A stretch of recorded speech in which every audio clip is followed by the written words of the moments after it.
C'est une assemblée extraordinaire. Je dois prononcer quelques remerciements, évidemment. Monsieur le bourgmestre, messieurs les échevins et les représentants de parti, merci d'avoir répondu présent et d'être devant l'associatif Scarbécois ce midi.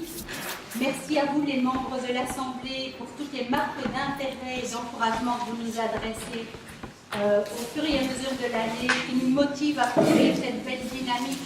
Nous sommes 50 associations membres dans ce réseau, impliqués, présents constamment dans cette salle depuis pratiquement 40 ans. Enfin, merci à chacune des associations qui détache un membre de son équipe dans ce travail et qui permet que les questions sociales restent collectives, alors que nos tâches dans nos quotidiens de travail sont de plus en plus individualisées, technicisées, nombreuses, urgentes, et j'en passe. Merci aux deux permanents de la CAS pour le travail de création de passerelles entre nous, associatifs, et le CPS de Scarbé, pour votre support technique et logistique indéfectible.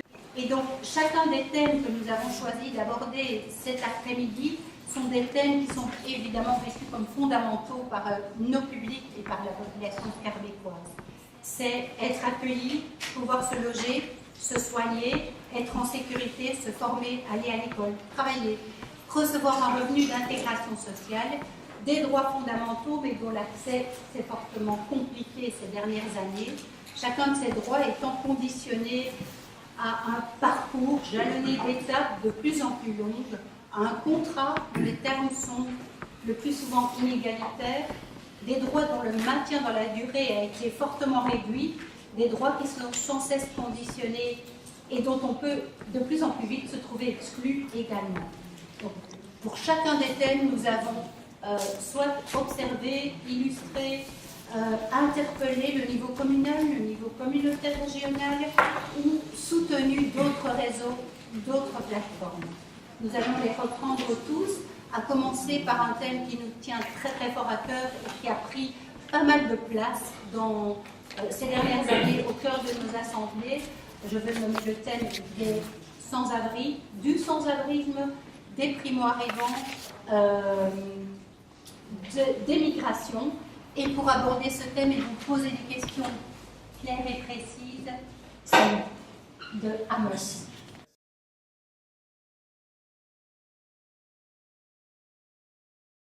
D'accueil face à la gare du Nord, les frigos sous terre, etc.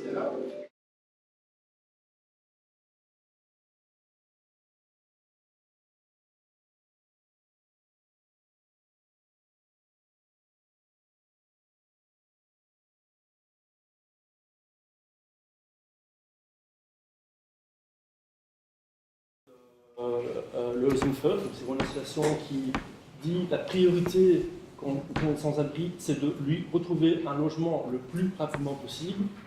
Et ben c'est vers ça qu'on doit s'orienter. C'est la première marche. Un autre exemple montrant que notre commune hospitalière, parfois elle n'est pas très hospitalière, c'est les frais administratifs honteux qui sont demandés à des personnes en séjour irrégulier et qui font une demande de régularisation. On va demander à des gens qui n'ont rien jusqu'à 75 € pour pouvoir juste déposer une demande de régularisation qui va aller après être envoyée à l'office étranger.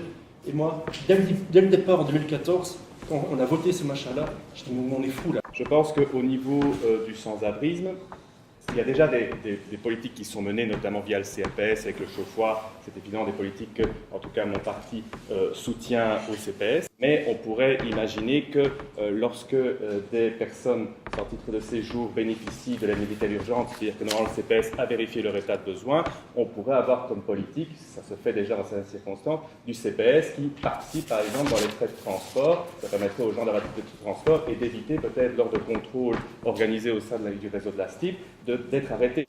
Scarbé a été, est et restera une porte de l'immigration, pour tout un tas de raisons.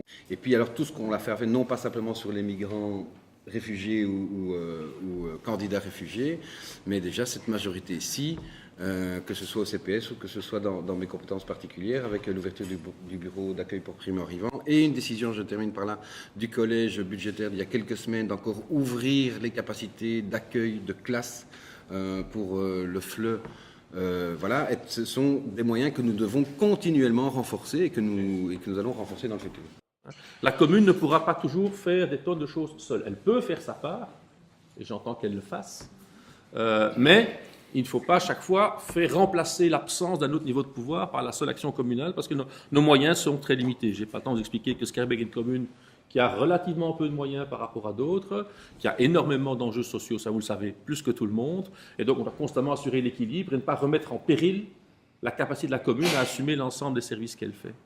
Et l'autre chose que j'ai envie de dire, et ça s'adresse spécialement à vous, la commune au sens large, la commune, le CPS et tout ce qui dépend de la structure politique communale, elle est surtout très fière et très heureuse de travailler avec un tissu associatif qui fait une gigantesque partie du boulot, parce que nous, on serait bien incapables de faire tout. Et c'est une richesse gigantesque d'avoir à Schaerbeek et dans d'autres parties du territoire un tissu associatif comme le vôtre qui, en raison de l'histoire et de la mobilisation, est très structuré, très actif, et que cette coordination, qui pendant longtemps n'a pas existé, qui maintenant existe, qui travaille autour du CPS, c'est une chose qui enrichit le travail communal et qui doit continuer à travailler de la manière dont ça travaille.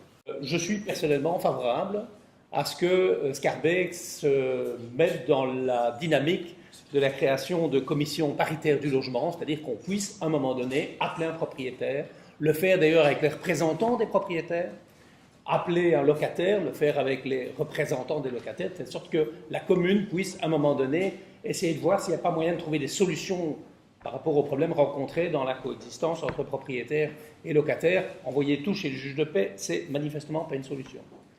Rafle, non, bien entendu, heureusement ce n'est pas le cas, on doit s'en réjouir.